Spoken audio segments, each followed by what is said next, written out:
Every year, Unity churches all over the world come together for 24 hours to collectively pray and uplift the consciousness of the entire world. Join the Unity of the Triangle's beautiful opening ceremony, followed by a 24-hour prayer vigil being held both in our sanctuary and virtually. For further details and to submit the first names of those you wish to hold in prayer, go to the World Day of Prayer website blog and click on the link. No matter what is happening in the world or in our lives on a spiritual level, we know all is well with our soul. The world needs our light and our prayers, so please join us.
There's great power in prayer, even more in group prayer.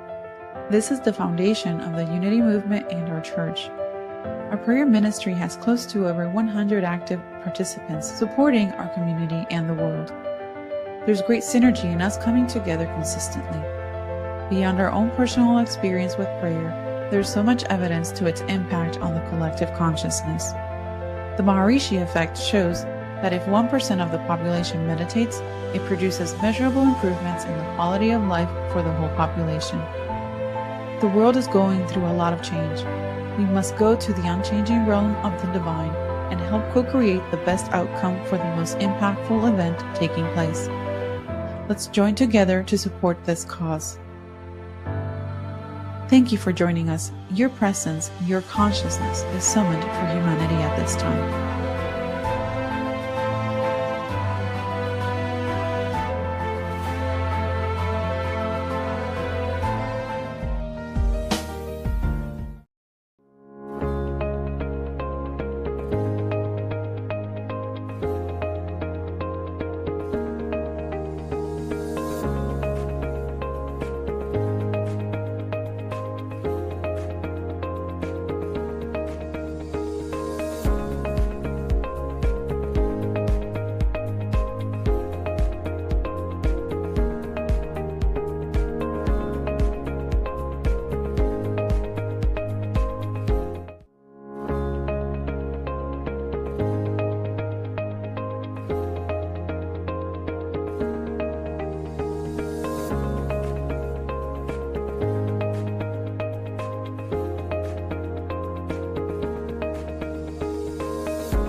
Every year, Unity churches all over the world come together for 24 hours to collectively pray and uplift the consciousness of the entire world.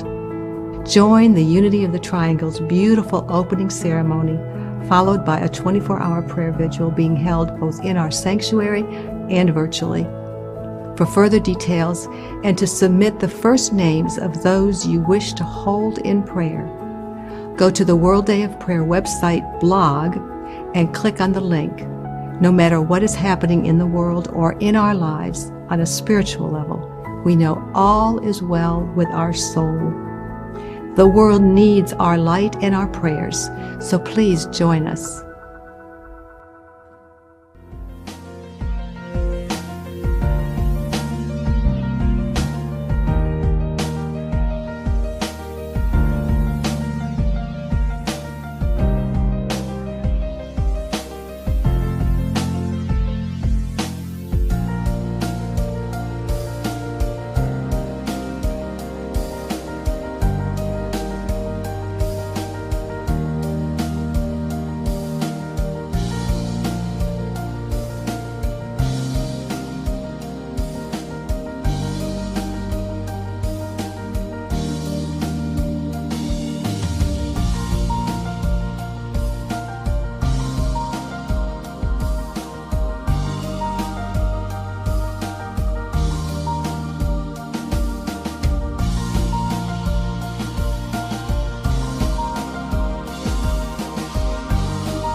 I said good morning. Good morning. That's better. Welcome to everybody who's here in person. I want to welcome everybody who's online watching.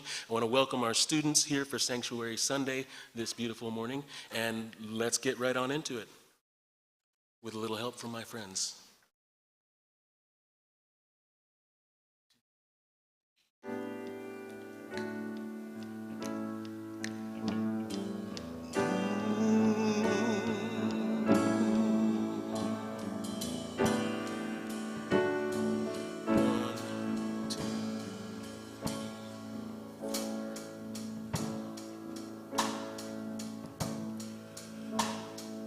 What would you do if I sang out of tune?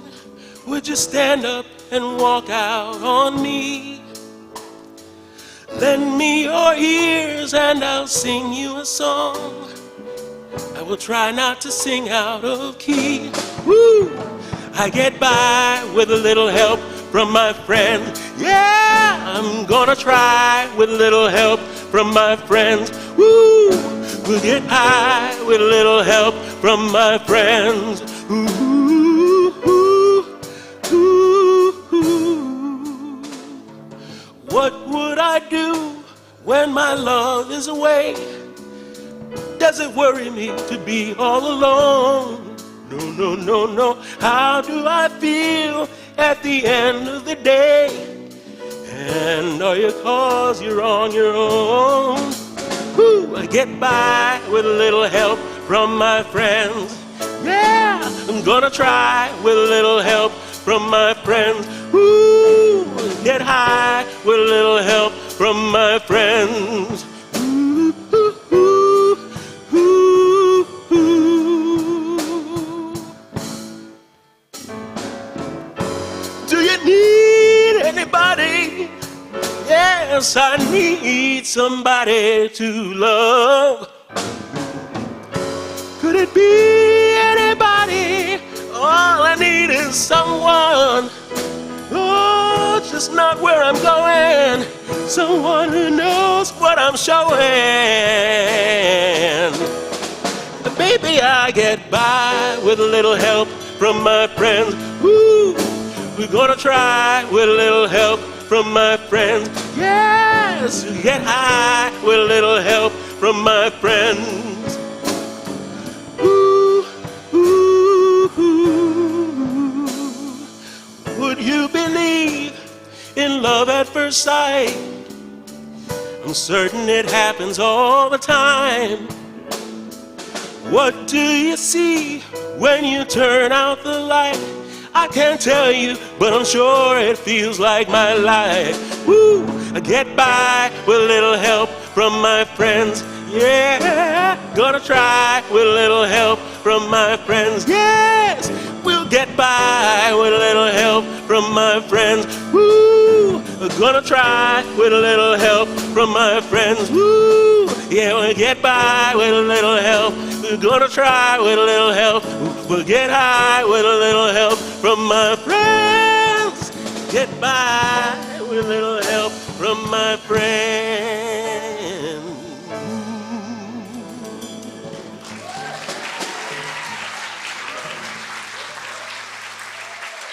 Thank you.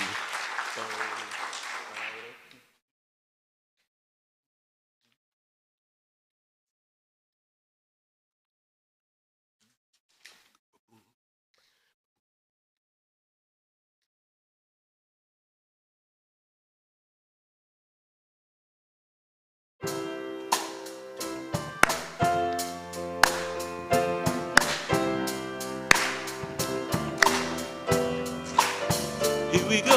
Sometimes in our lives, we all have pain, we all have sorrow. But if we are wise, we know that there's always tomorrow. Lean on me when you're not strong. I'll be your friend.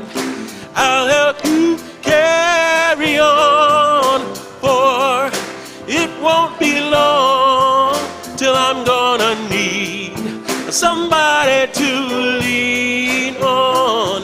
But please, swallow your pride. If I have things you need to borrow, for no one can fill those of your needs that you won't let show.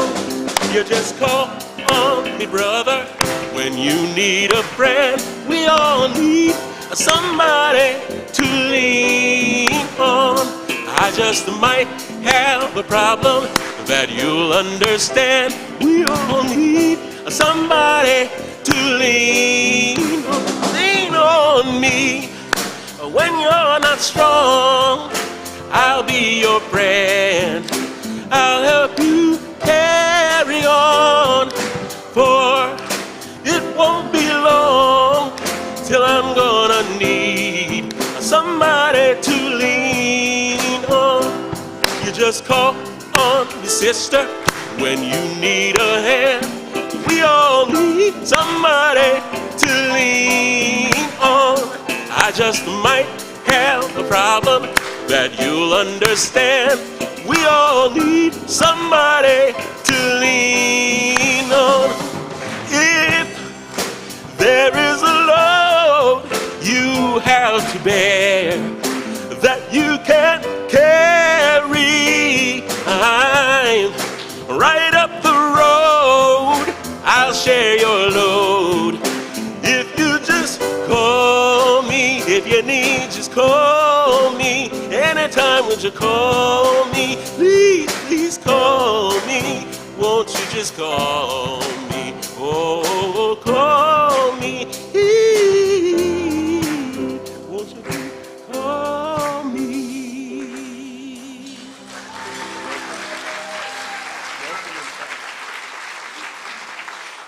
Thank you. Now please remain standing and join us in singing the welcome song as we welcome the Spirit of God into this place.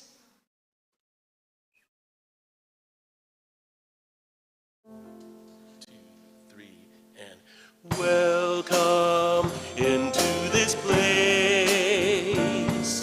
Welcome into this open vessel.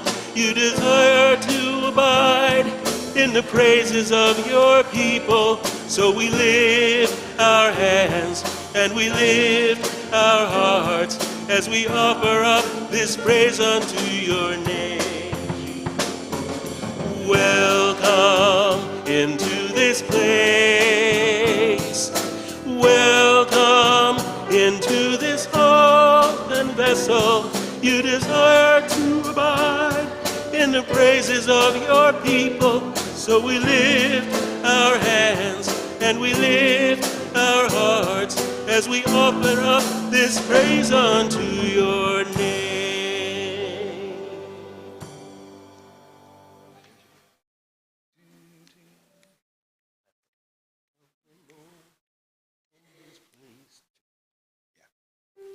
Surely the presence of the Lord is in this place. I can feel God's mighty power and God's grace. There's a holy hush around us. I see glory on each face. Surely the presence of the Lord is in this place. Let us pray over the names in the adult prayer box as well as the students' prayer box. Let's go within. God is love, God is light, and God is peace. We breathe into this knowing to call it forth within us. With open and clear spiritual hearts, we revel in the truth that we are one with divine love, a love that is greater, the greatest power. We are one with divine light that shines the brightest light on our path, even when we cannot see it. And we are one with divine peace that is a calming balm to all life's circumstances. Knowing life changes moment to moment, we affirm the wisdom and the grace of the divine is always leading and guiding us to our highest purpose and our highest good. We set the intention to live from this highest level of spiritual truth, allowing the highest vibration of energy and creativity to spring forth in and through us. This open-hearted space allows us to live authentically and to harness the power of our innate nature. As we claim the highest spiritual truths, we align and synchronize with spiritual law and consciousness. In harmony with spirit, we experience joy, love, and compassion. We hold these truths for every name in this prayer box, including those unnamed with this affirmation. With an open heart, I lift my awareness to the highest spiritual truth. And so we rest. Amen.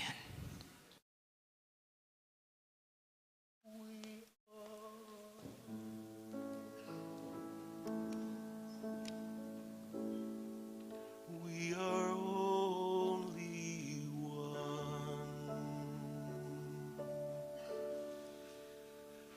one. We are only one. We are only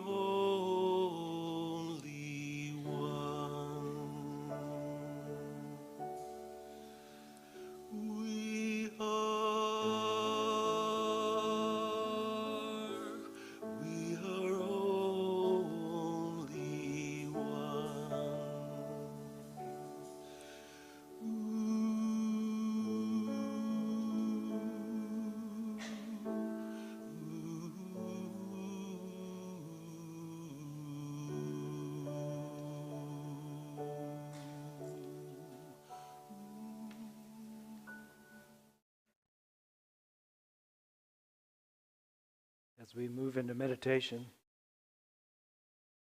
let us allow our hearts to begin to open, as Mimi said, and to attune with the highest vibration.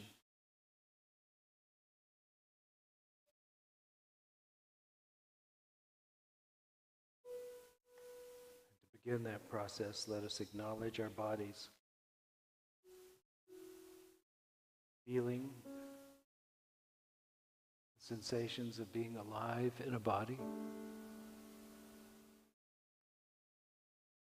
how we're supported by the chair, our feet on the floor, the air about our face, the breath in our lungs, the pulse.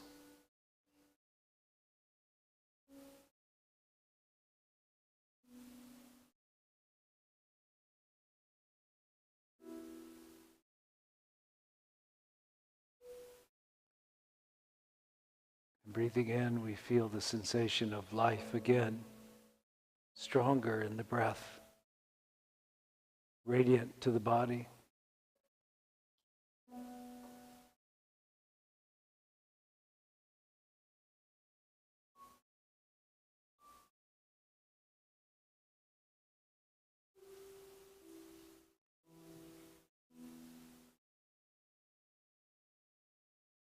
Now let us let our attention rest on our hearts, on the space often known as sacred, often known as the source of life, of energy, of love. Breathing in, let our hearts expand.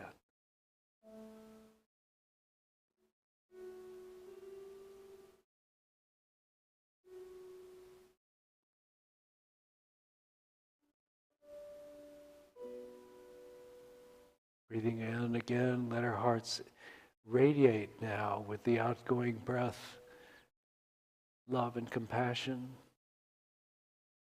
first for the body, then for the mind, and then for the world around us.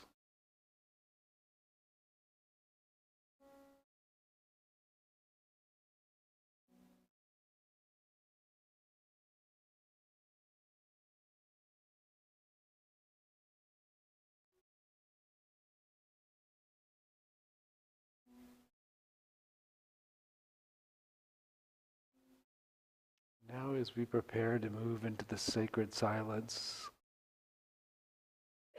let us say our prayer that aligns with our highest goals and understandings.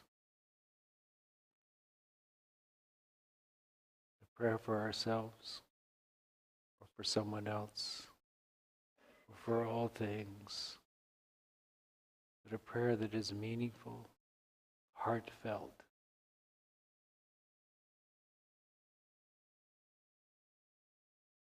and let it quicken us as we move into silence.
This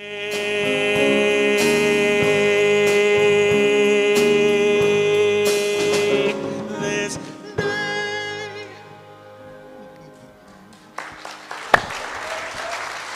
Thank you. Thank you.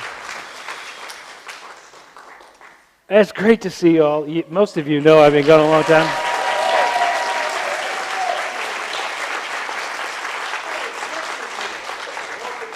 I really don't think that was deserved, but thank you anyway, just for coming back. I gotta say, it feels odd. I've been gone 2 months, as most of you know. I was in Canada. I bought a sailboat in January in Canada.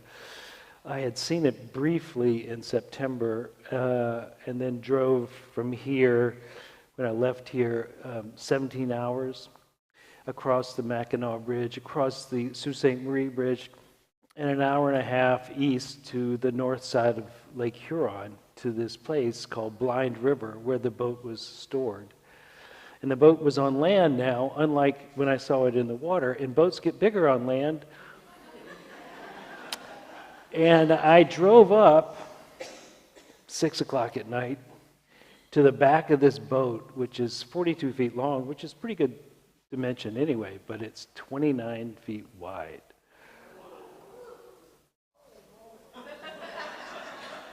And I said, oh God, what have I done? And it had, it's just sitting on this unusually large trailer that holds it up, and it had 4 flat tires.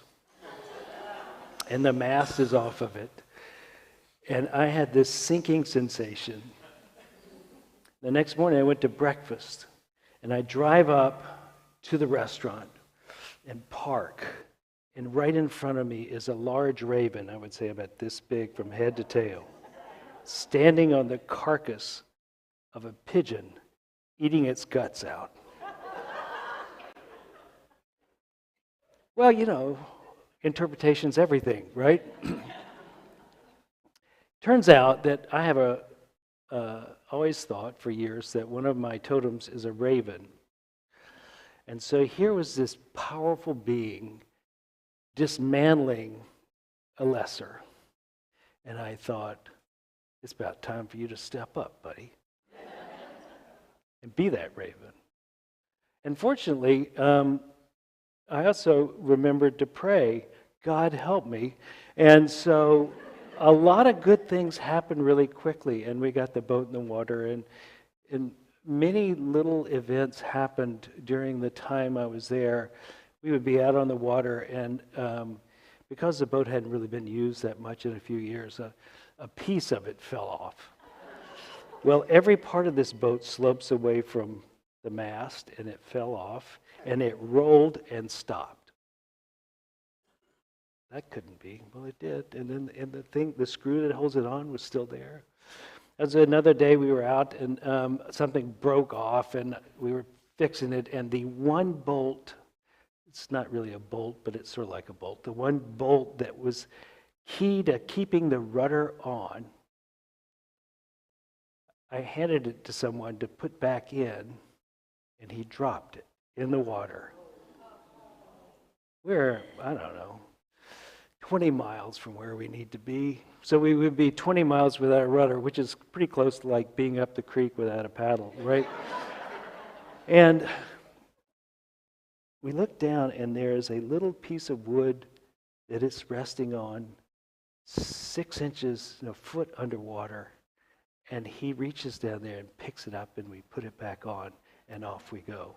And that kind of thing kind of confirmed to me that we were being very, very lucky, or that prayer was actually still working. Anyway, so that's how my summer went. It was 2 months of physical activity, which I was not used to. I called it boat yoga, which largely meant weird and difficult poses, repeated hundreds of times a day. And so that was good for me physically. After the first month, I stopped hurting all the time. And people in Canada are incredibly nice. I mean, incredibly nice. I always think Unity people are nice, but You haven't met nice till you've met a Unity person in Canada. I mean, I didn't. But all the Canadians were really nice. They were very helpful. I wouldn't, I'd say, this place, Blind River, is a outback kind of place, and no stores for 200 miles carries boating equipment for a boat like this. And they would go, oh, I've got one of those. Oh, let me help you with that. It was amazing. And I went to the same restaurant that I'd seen the Raven every day for breakfast, that I was in port, and it became a little family kind of thing. They didn't even ask what I wanted. It was like, hey, Norm, come on in, right? So I've had a good time, and it was so long that coming back, I go, I'm having an adjustment problem. For one thing, I had Airbnb'd my house, so I had to hide all my stuff, which made this morning quite interesting. I haven't had long pants on in 2 months, nor leather shoes, and I couldn't find, well, you know how it is. When you hide stuff from strangers, you really hide stuff, including yourself. So it's been interesting being back. And God help me on this talk, because I'm not used to speaking without cursing, because I've been a sailor now for a long time.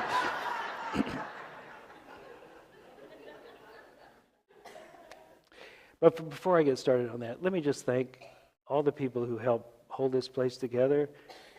Y'all do it anyway, whether I'm here or not.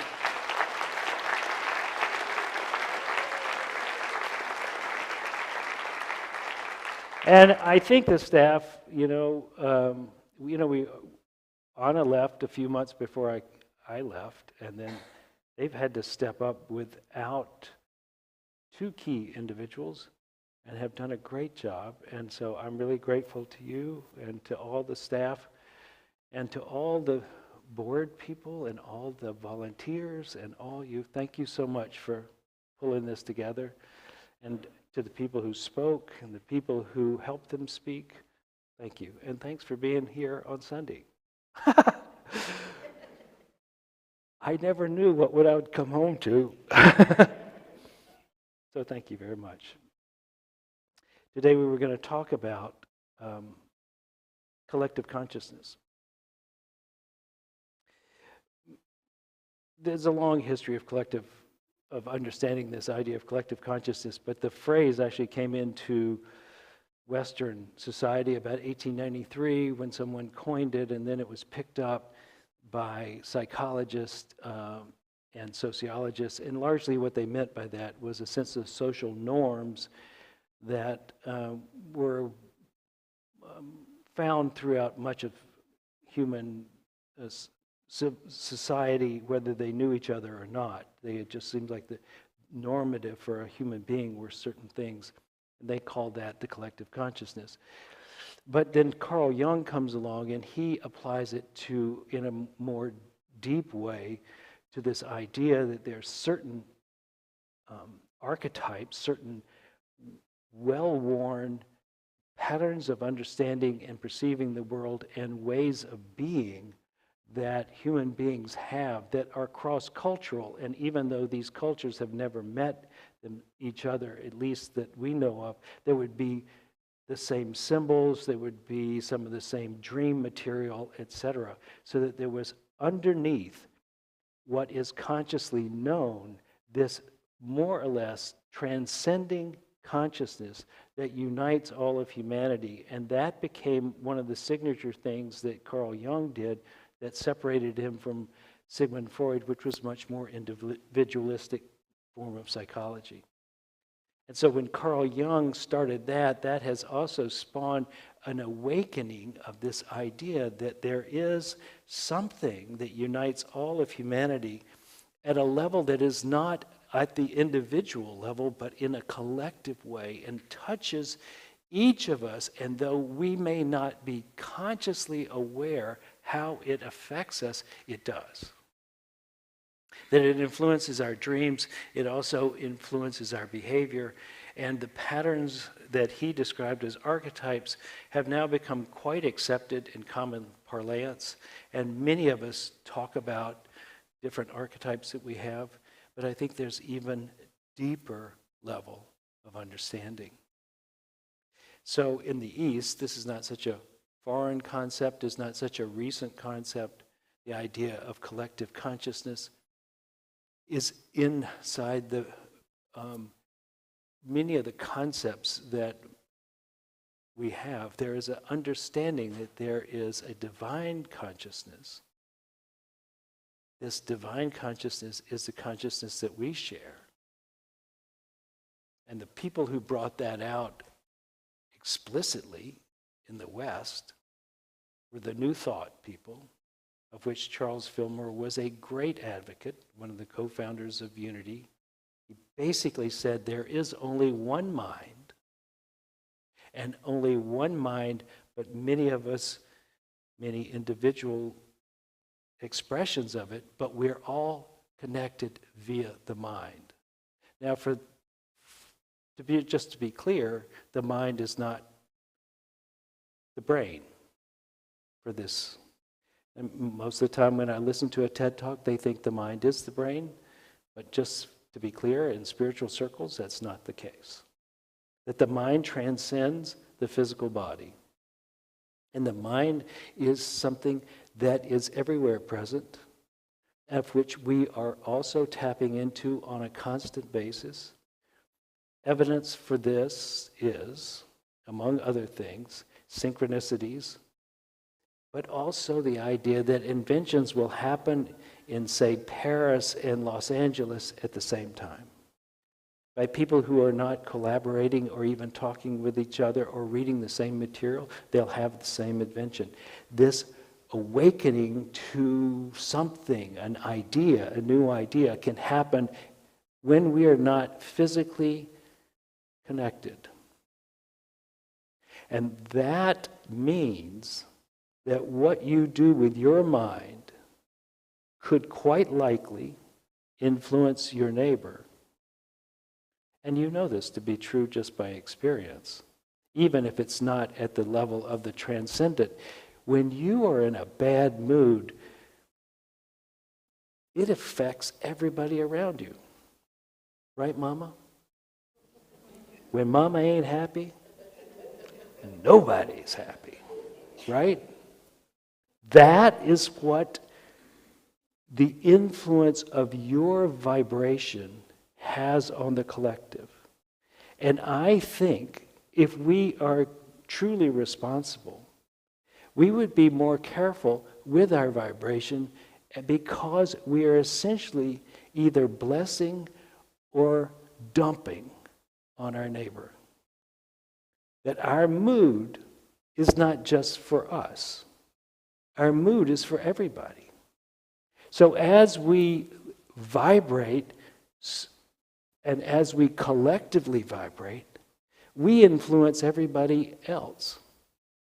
And the world, as you have seen lately, is in need of a vibratory lift. Could use a booster shot for sure. Think of all the tough issues we're facing today.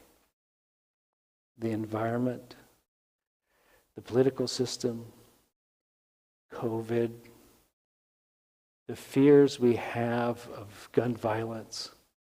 Collectively, this world that we inhabit, collectively, is suffering. And though individually we may feel a little more insulated from some of these events, on the whole, the vibration of the world is being affected. Now, a long time ago, there were studies done by the Maharishi Institute or University, which studied the effects of deep meditation by a certain number of people and how it might be statistically investigated whether it had an effect on the world around it.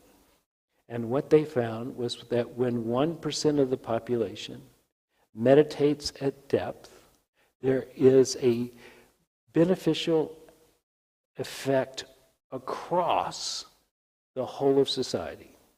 Traffic accidents go down, health improves, there is a change in the amount of rainfall in the area, crime goes down considerably, and these effects were replicated many times over because they would send in a small cadre of deep meditators to go into a city, say like Washington, D.C., and they would measure the statistics before and after, and through analysis, they could prove that while they were there, things changed. And then they would go to another city, do the same thing, and it would have a also beneficial effect.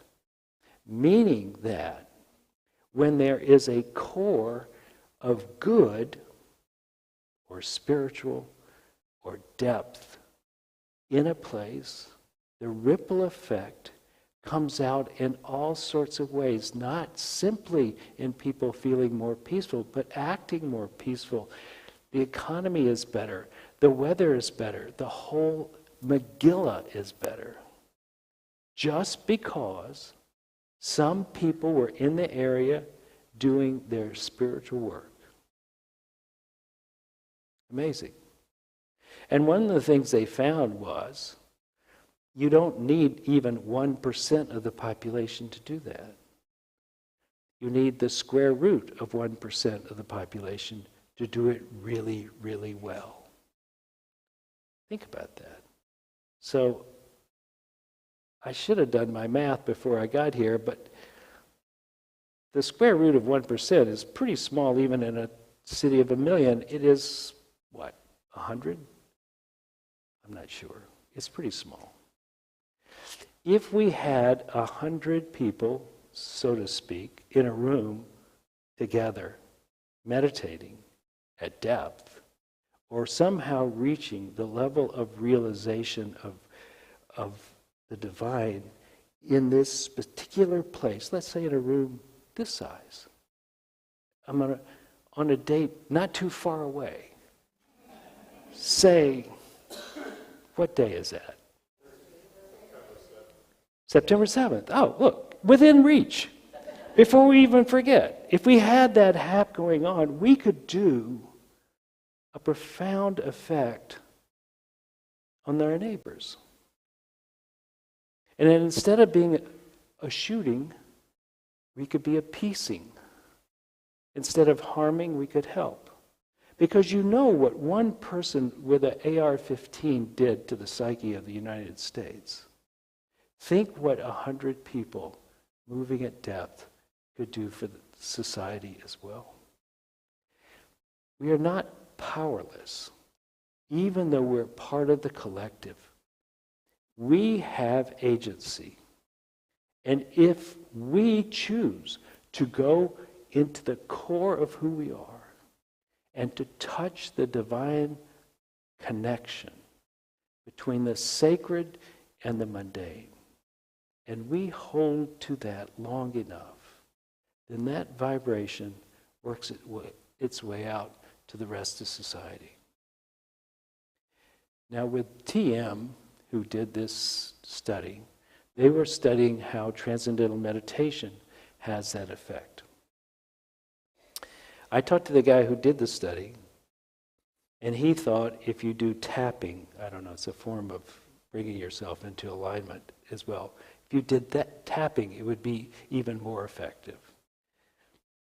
I think what would be incredibly effective, this is just me, no scientist, but if you move to your heart, and by that I mean move energetically out of your head into your heart, so that the carrier wave of any thought you had or any direct experience was a love vibration, the carrier wave of your consciousness would be at the level of the heart. If you did that and then you went into deeper and deeper forms of meditation, then your effect would be influenced by the carrier wave you're using. And so rather than a neutral carrier wave like TM, your heart meditation would be a profound effector of the room you're in, but also the world you're in. And the reason I say that is that when I was doing a lot of heart meditation, I realized that I could do things to the world around me that would directly affect the behavior of other people. You could love them, and they would be different. Now, don't you know that to be experientially true? When you're in the presence of the love vibration, you're different. Whether you're creating the love or you're experiencing it coming to you, it's almost impossible to remain the same. And so if we were to have a meditation here, which we're going to do, this is an ad, we're going to have a meditation here called the World Day of Prayer, which we do every year. And Mimi has been leading these forever. And she wrote an affirmation that started with our hearts open. Perfect. That we go into the meditation, we come in to sit for our hour of meditation. And the first thing you do is you rest into your heart. You just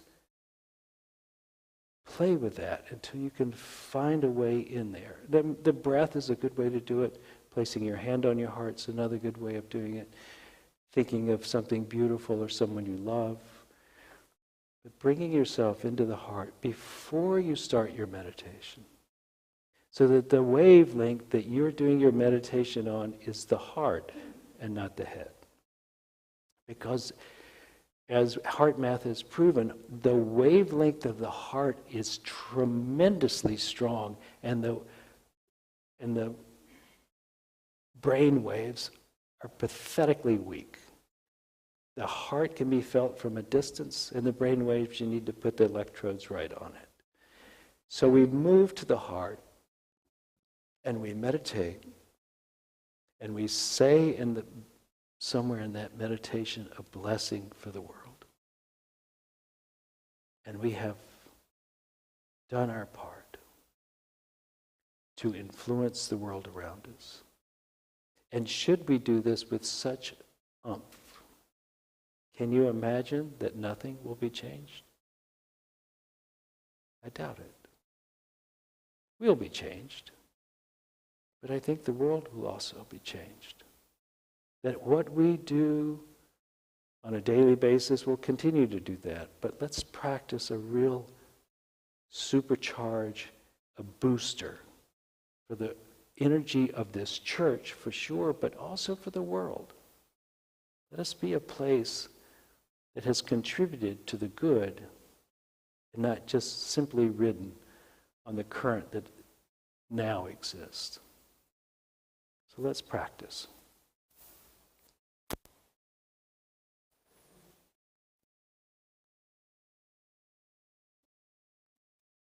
Let's start with the heart.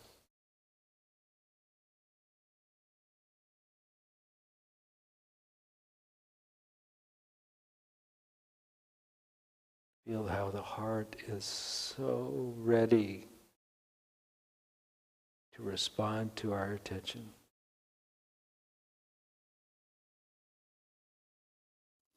And if it's not, it's because we have been so long in avoiding bringing our attention there.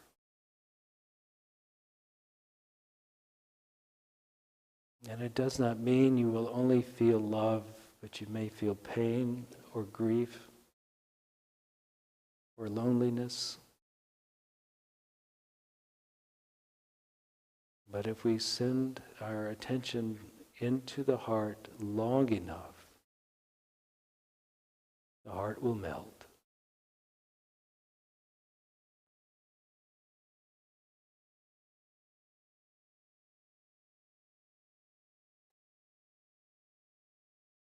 and a flow of energy from our heart outward will come.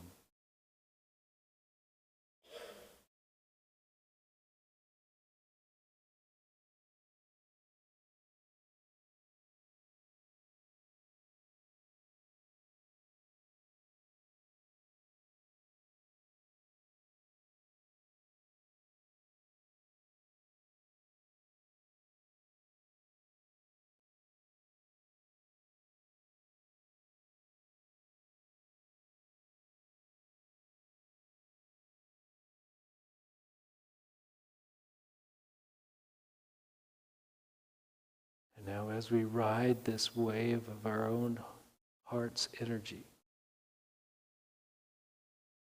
let us connect with the world and say the prayer that most fits our highest intent for ourselves and for everyone.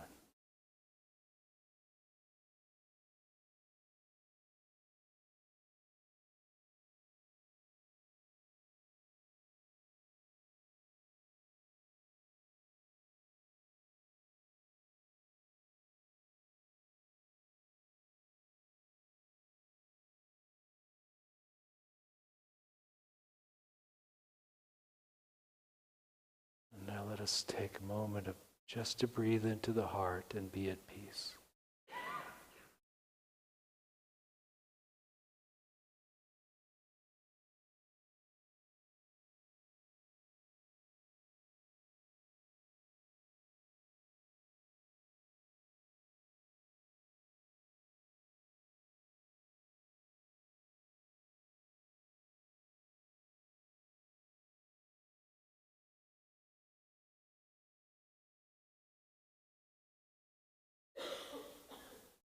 And so it is.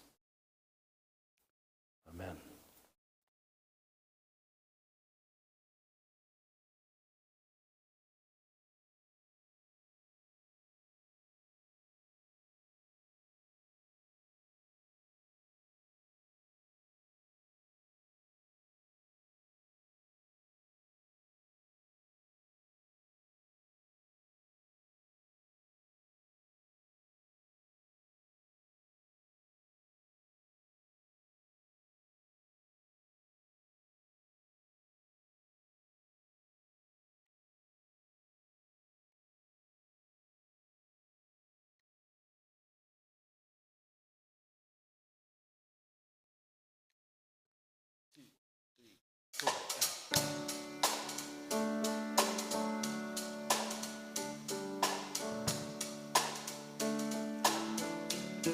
Hey, yeah.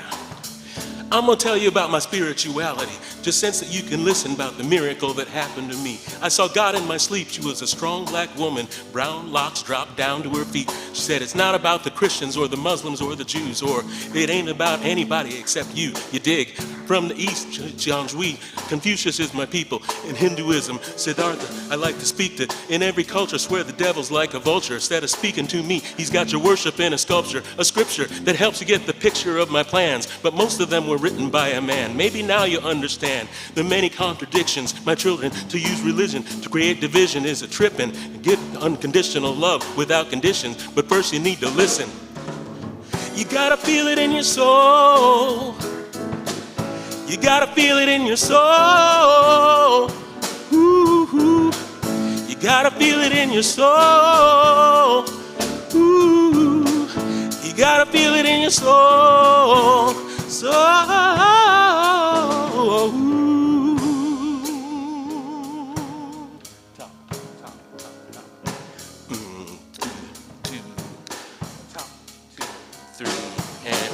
Back to my dream about the African queen. She took me to places I could never describe. She had eyes like fire. Her only desire was to follow her feet and expire. But she required me to see so I could be, experience what feels free, so I could breathe and speak to your belief. She said they used to call me Ra, now they call me Allah, or Rastafari. They used to call me Selassie or Jah. Some call me Christ or maybe the Most High. I've been Jehovah, Yahweh, Messiah, the light of the Yoruba, a manifested Orishas. They speak to our ancestors oppressors when they want to reach us. Listen, I got an alias depending on your various culture, community, language, or other areas. So stop comparing us and unite, because God is everything and God is stuff of lightning.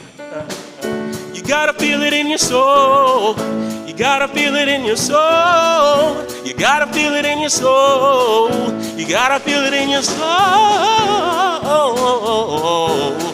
You gotta feel it in your soul. You gotta feel it in your soul. We need an interfaith dialogue. Interfaith dialogue. So throw your hands up and wave from side to side. Need interfaith dialogue. Everybody talks to one another. Throw your hands up high. Woo. Here we go. Ba, ba, ba. Ba, ba, ba.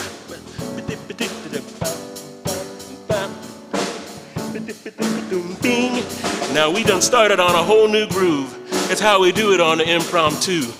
This is the reincarnation, nirvana, 7. It's heaven, it's everything benevolent and relevant. So put your hands up and wave them from side to side now. And then you gotta fly like an angel in the choir. Fly. So put your hands up, wave them from side to side. Fly like an angel in the choir. Angel in the choir. Woo, woo. You gotta put your hands up, wave them from side to side. Fly like an angel in the choir. Fly like an angel angel in the choir. Need an interfaith dialogue, yo.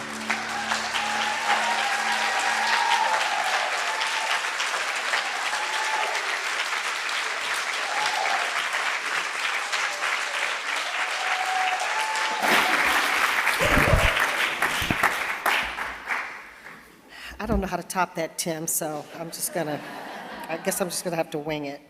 Thank you so much for that. I hope my sons are watching today. I think it'll be next week, right? Won't this be live next week? It'll be on tape, the service? At 9 o'clock. Okay, I'm gonna tell them, because I don't think they've ever heard rap inside of, or spoken word inside of a sanctuary. So we got something really hip going on here at Unity. So good morning, Unity, and welcome back. Welcome back, Neusom. It is really good to have you back in the pulpit again, if you will. We missed you. We missed the jokes. Some of them, not all of them. But we're truly glad that you're back. I am feeling so blessed to be with my Unity family this morning. And thank you to our amazing musicians. Every week you just bring something different that opens at least my heart to the spirit that we are all part of. So thank you so much for that.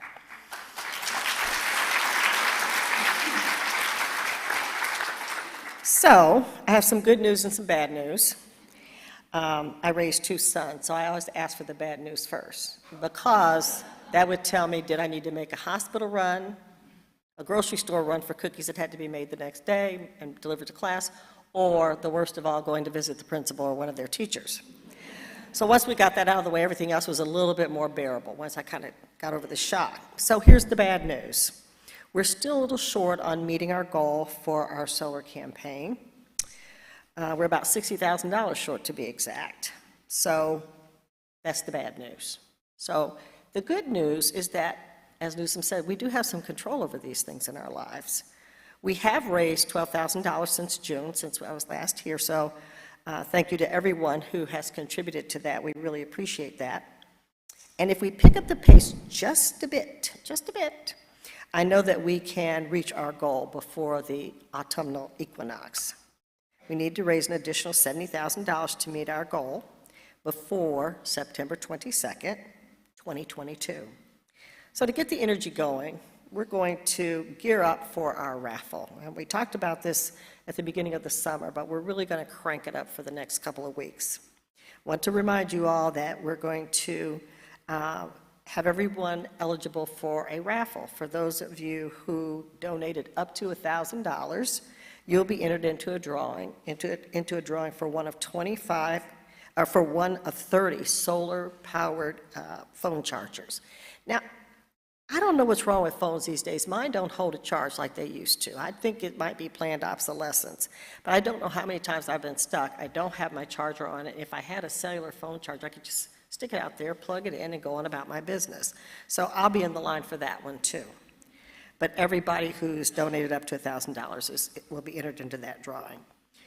For donors who contribute over $1,000, they will be entered into a drawing for one of 25 seats at a dinner hosted by our very own Reverend Neusom. And as you heard from his story this morning, there's bound to be a lot more where that came from. So I encourage you to put make your contribution, and we will draw the winning raffle ticket on September 22nd. If you haven't already given, don't worry, you are automatically included if you've made a gift. And for those of you who have not already given, there's still time. Please visit our pay station in the lobby. As you know, we make it very easy to contribute to this campaign and to the other ways that we keep our wonderful, amazing faith community up and running. So thank you so much. On behalf of the board, we are very, very grateful.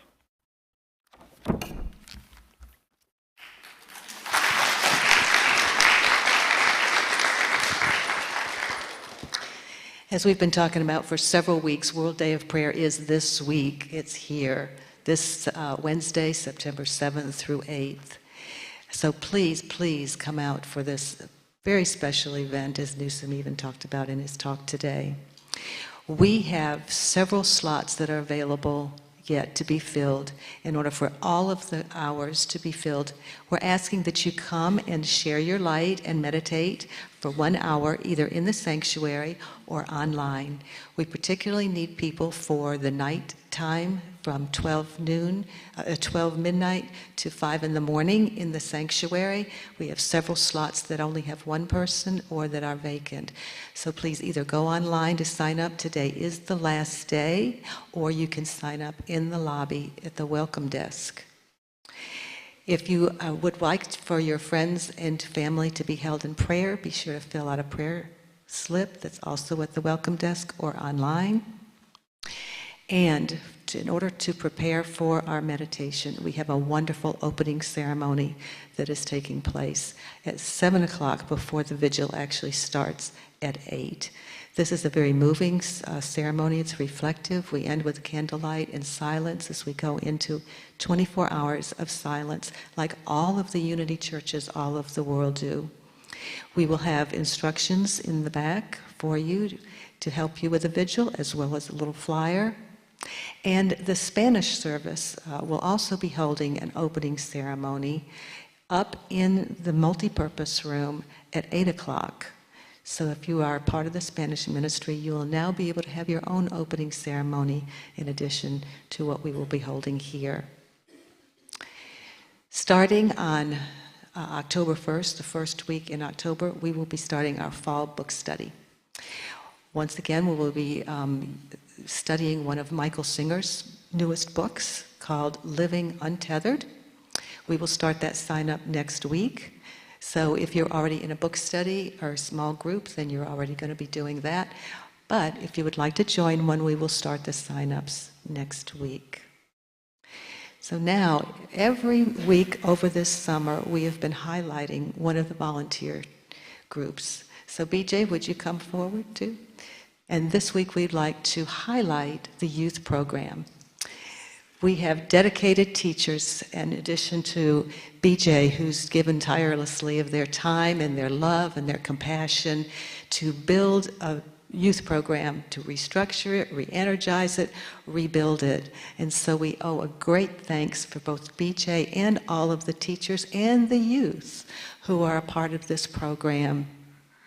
So if you see...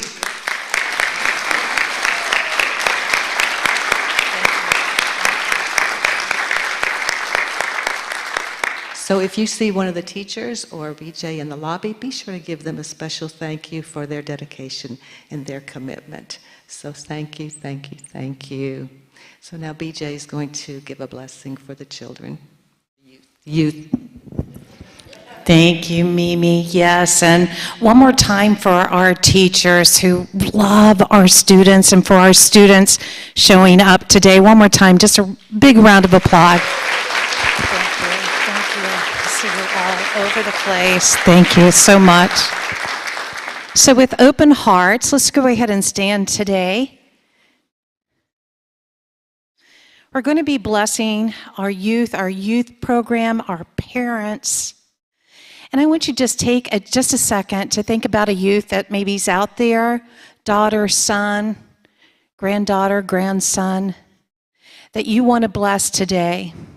And together, with open hearts, we say, the divine within you provides everything you need. We believe in you as God believes in you. Wonderful. Go ahead and have a seat.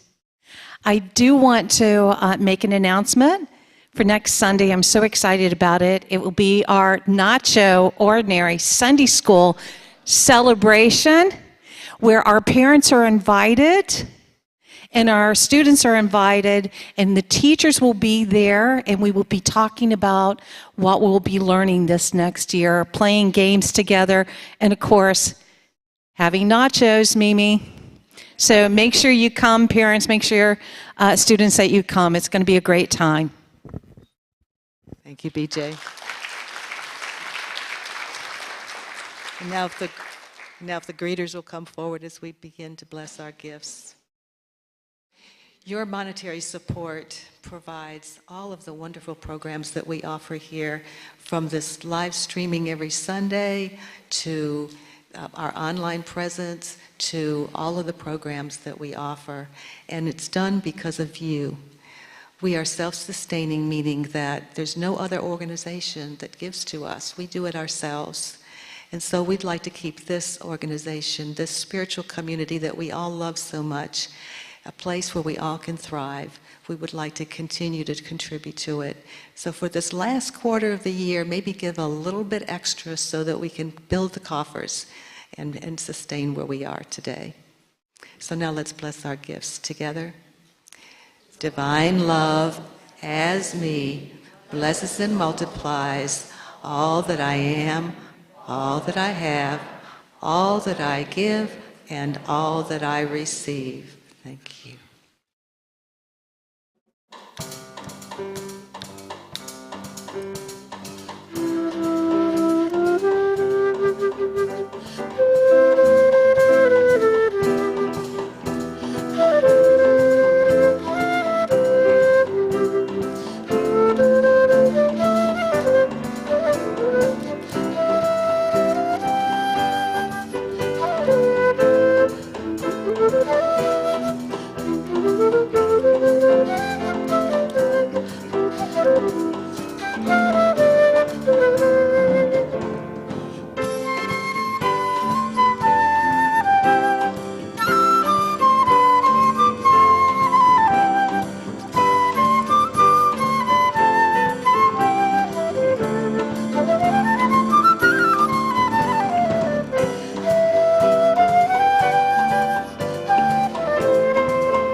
We let the love wash over us. We let it be. We let the love wash over us. We let it be. We let the love wash over us. We let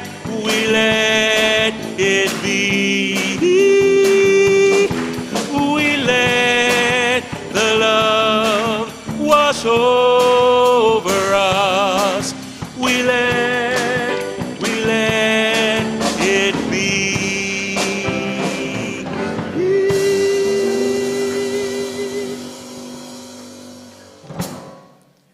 The light of God surrounds us. The love of God enfolds us. The power of God protects us. The presence of God watches over us. Wherever we are, God is, and all is well.